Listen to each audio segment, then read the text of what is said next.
Estamos iniciando mais uma edição do programa Consumidor em Pauta, uma realização da TVE. Um espaço totalmente dedicado para você esclarecer suas dúvidas e questionamentos nas mais diversas áreas do direito. E lembro, sempre muito fácil, você pode mandar um WhatsApp para 51 985 946 773 ou, se preferir, para o nosso e-mail consumidorempauta@tve.com.br. No programa de hoje estaremos tratando do direito comercial, recebendo aqui o senhor Evanir Aguiar, que é contador e mestre em economia. Seja bem-vindo, Aguiar. Muito obrigado, sempre uma satisfação estar aqui nesse querido programa da nossa TVE, que sempre traz muitos esclarecimentos para a nossa comunidade. E no programa de hoje nós temos muitas perguntas de um tema que não só emergiu, mas como tomou conta aí dos mais diversos segmentos sociais, desde trabalhadores até empresários. E a primeira pergunta é da Neuza de Canoas, Evanir.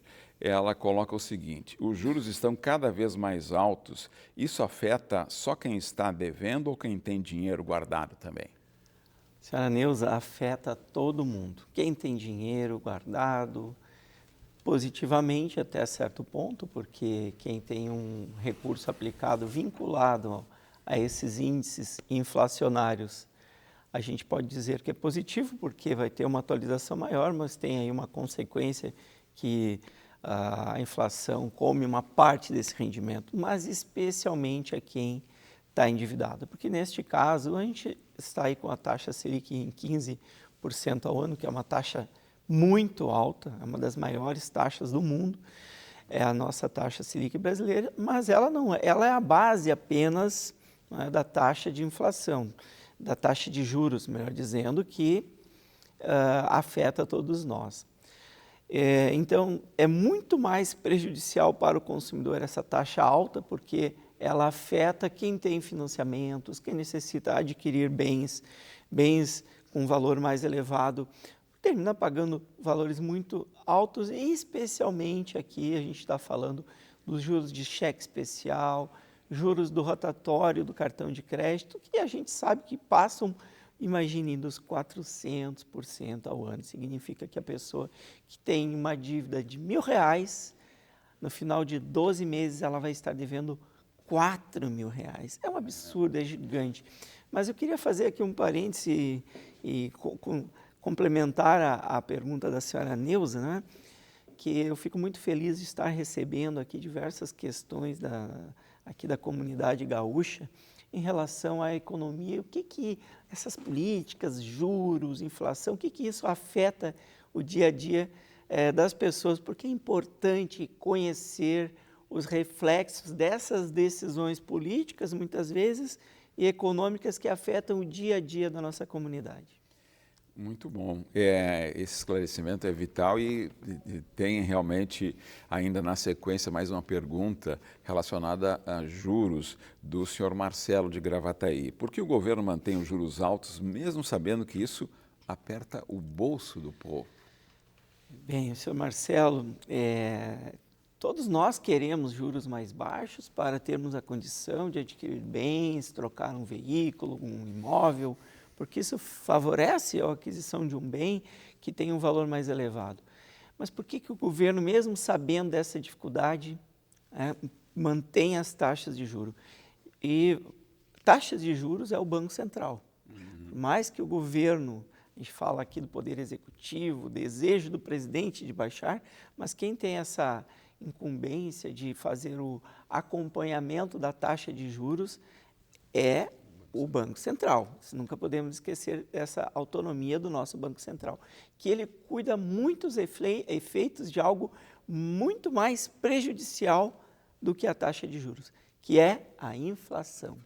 Quem viveu ali os anos 80, no início dos anos 90, em que vivia com aquela constância do aumento de preços, em que no único mês o valor do salário recebido pela pessoa desvalorizava 80%. Imagina, a pessoa recebeu R$1.000 no início do mês, no final do mês valia R$200. Então, a inflação, ela é contida e uma das, ela é muito buscada a sua contenção, e o juro, ele é o principal item brasileiro para conter esse aumento desta inflação. Então, o juro alto, ele faz com que as pessoas, naturalmente, busquem menos financiamentos, menos crédito, consumam menos, produtos menos consumidos tende a ter um preço mais baixo, e isso ajuda a conter a inflação. Por outro lado, juro alto, a gente sabe que também impede um crescimento econômico, impede com que as indústrias, ou desestimula que a indústria reinvista em equipamentos, máquinas, o empresário termina investindo seu capital em bancos e tendo uma remuneração sem muito esforço, Claro. uma remuneração especulatória. Então, tudo isso afeta o dia a dia da população com esses juros altos. O senhor citou, Evanir, antes a questão do financiamento na compra de determinados itens. E a próxima questão, essa agora, da senhora Adriana de Alvorada, tem total relação com o que tu citaste antes. Tem financiamento de casa e do carro, da casa e do carro. Tem alguma forma de amenizar os juros que eu pago? Pois bem, senhora Adriana, né? Adriana. Muito obrigado pela pergunta. É o que todos nós sofremos, somos afetados, porque quase toda a nossa população passa por um financiamento imobiliário de veículos.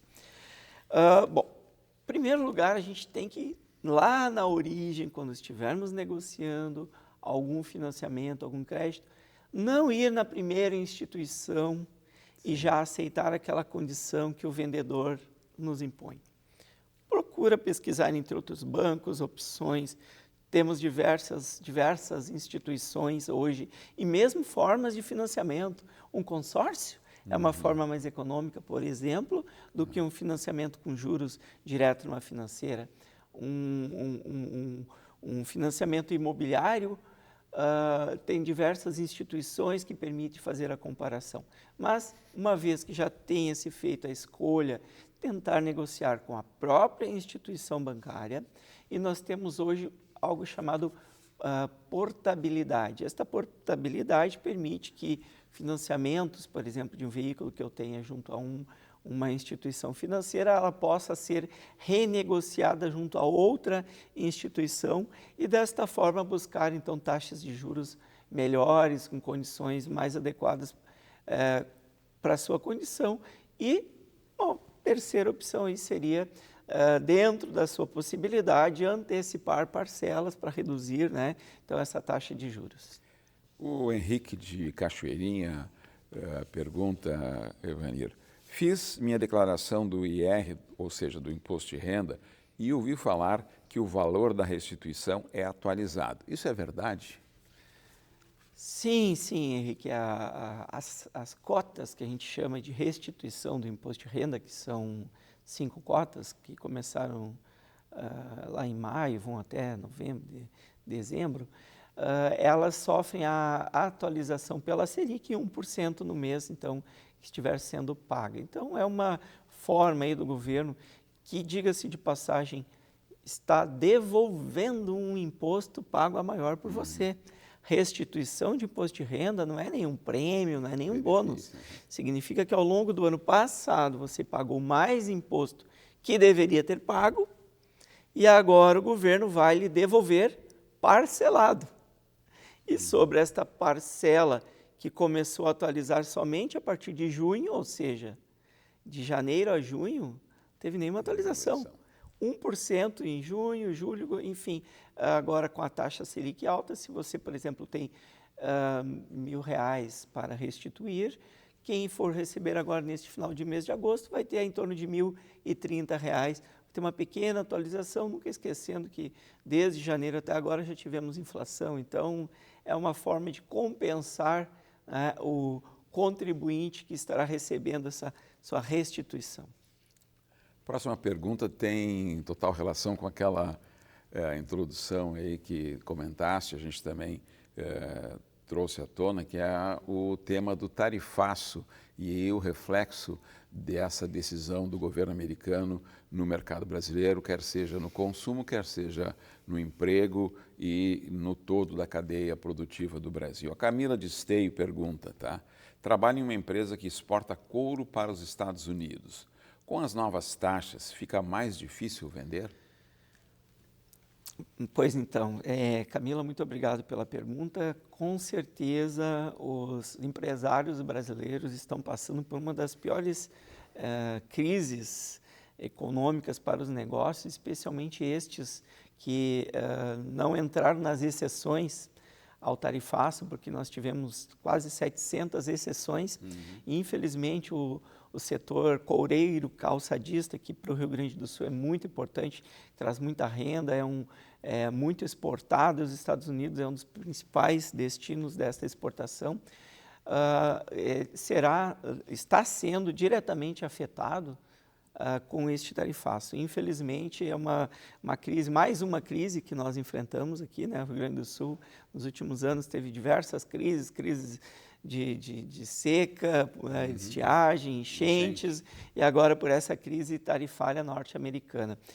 Infelizmente, sim, você imagina que os Estados Unidos importam de todo o mundo e do Brasil também. Agora, quando um produto que está, por exemplo, um calçado, hipoteticamente vendido por 110 dólares, passa a ser vendido por 150 dólares e tem outros envolvidos, fornecedores de todo mundo querendo vender para os Estados Unidos, é muito lógico que quem estiver comprando lá nos Estados Unidos vai privilegiar aqueles com alíquotas mais baixas. Isso traz um reflexo diretamente aqui para a nossa indústria local, afetando, em primeiro lugar, as empresas que já têm aí contratos de exportação e agora vão ter que tentar vender negociar esses valores, muitas vezes com taxas, com uma margem de lucro para não perder esse estoque.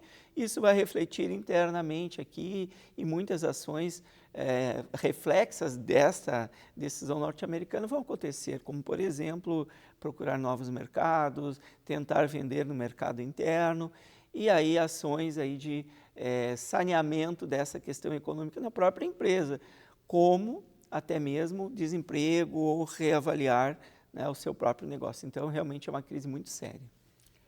Consumidor em Pauta vai para um breve intervalo e já voltamos tratando do direito comercial com o mestre em economia, o senhor Evanir Aguiar. Nos aguarde.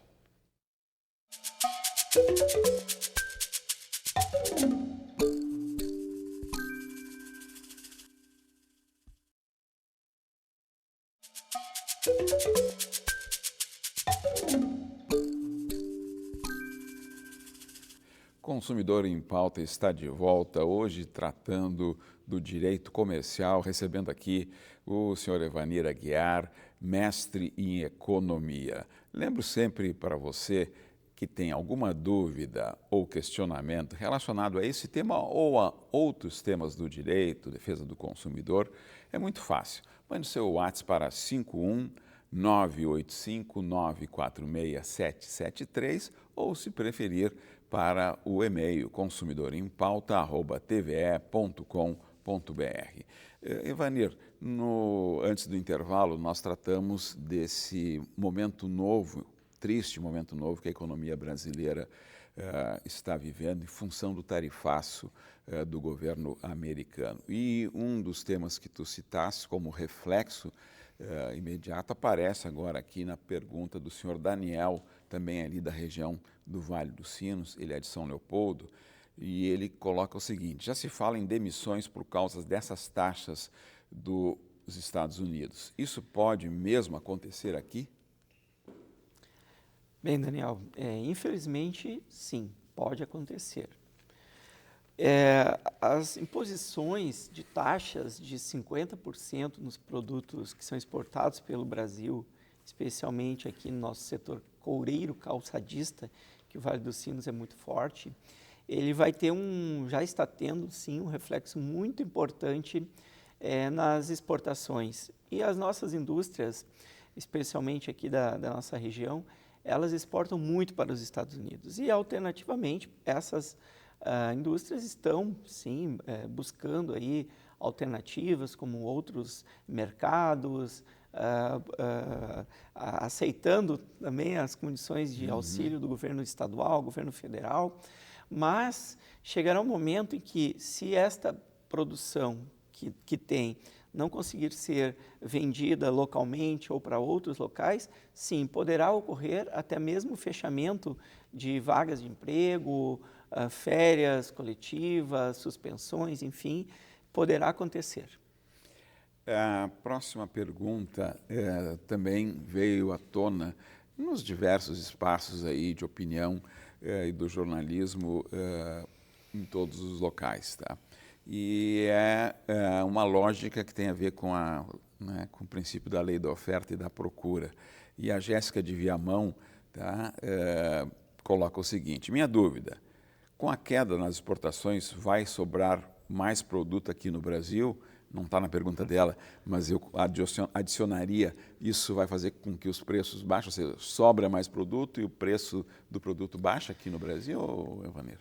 Sim, tem alguns produtos que sim, podem ser vendidos localmente e isso, num primeiro momento, poderá ter um efeito de redução de preço, exatamente pela oferta e demanda, uma maior oferta, né? Então tende os preços a baixarem, mas isso não tende a ser perene, tende a ser por um pequeno espaço de tempo. Isso também tem reflexos que são prejudiciais, principalmente para as indústrias, porque se elas vendem por um preço abaixo do custo, elas perdem o poder de reinvestir, elas têm um desestímulo à maior produção, elas têm um desestímulo à contratação de novas pessoas, poderá também haver um aumento no estoque, isso trazer prejuízo, e no médio e longo prazo isso pode ser prejudicial, porque uma indústria que não reinveste, ela tende a produzir menos, e ali na frente essa baixa de preço pode ser um aumento ainda maior de preço. Correto.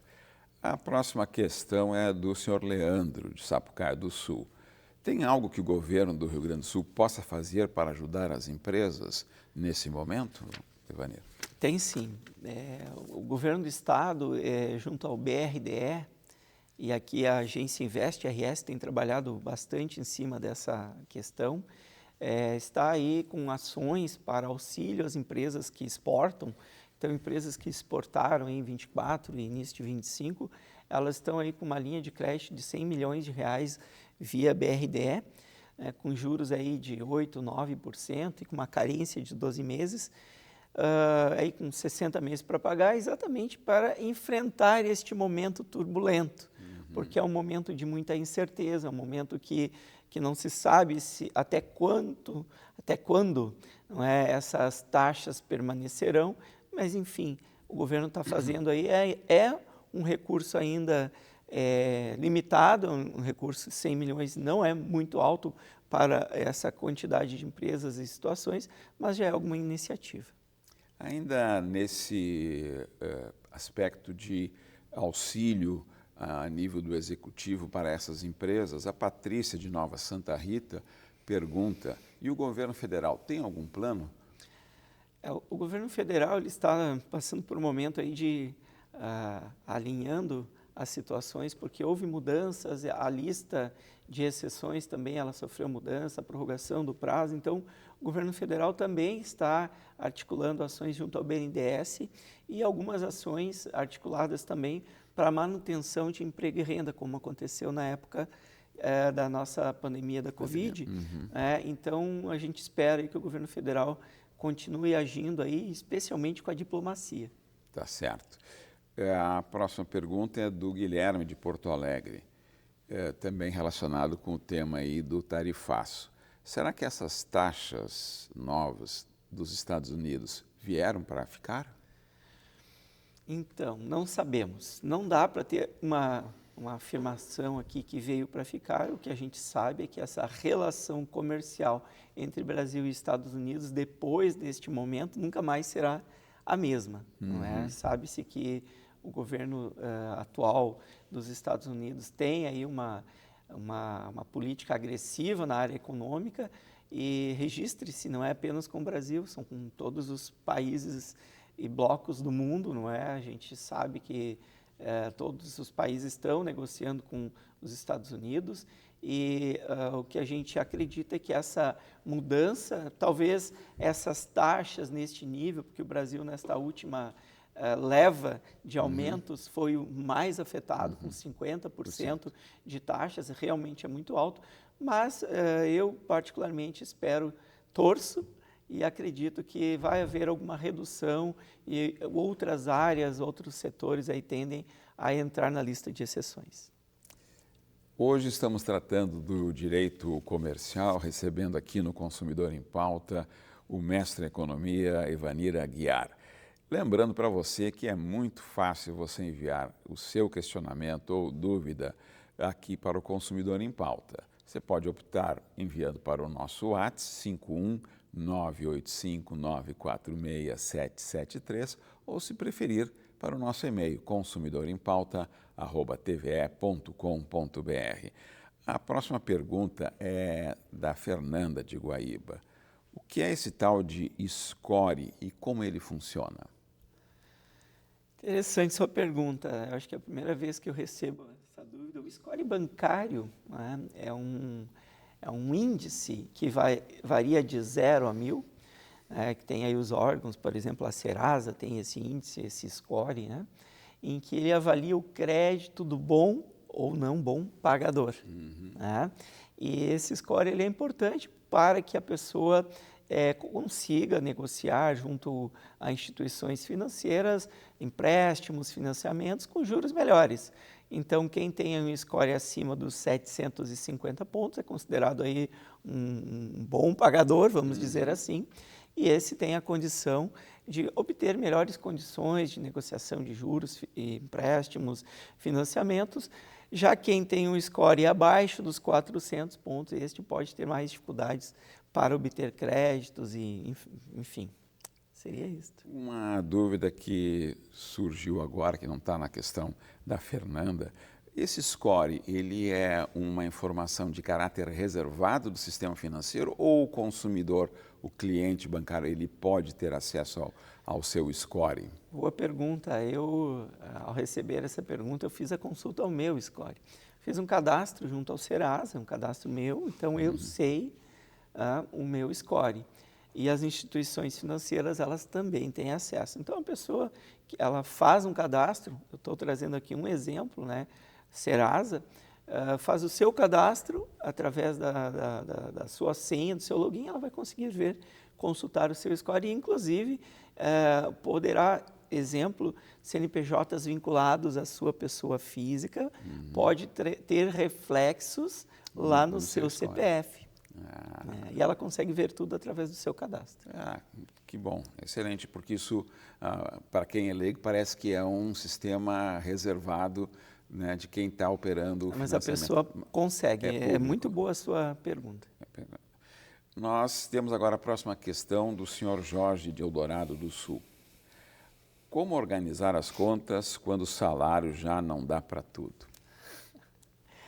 Seu Jorge, até me deu uma coceira na orelha, porque realmente não temos aqui uma fórmula mágica, não é? A gente sabe que os recursos que nós temos, eles são limitados, aí é importante sempre conhecer a nossa estrutura de despesas, de gastos e, obviamente, de ganhos, de receitas. Então, organizar pode ser numa planilha Excel, pode ser num sistema, pode ser num caderno, um caderno onde se anota todas as suas fontes de renda, se tem ali renda de salário, se tem algum benefício do governo, se tem alguma renda de aluguel, se tem algum auxílio que receba de um terceiro.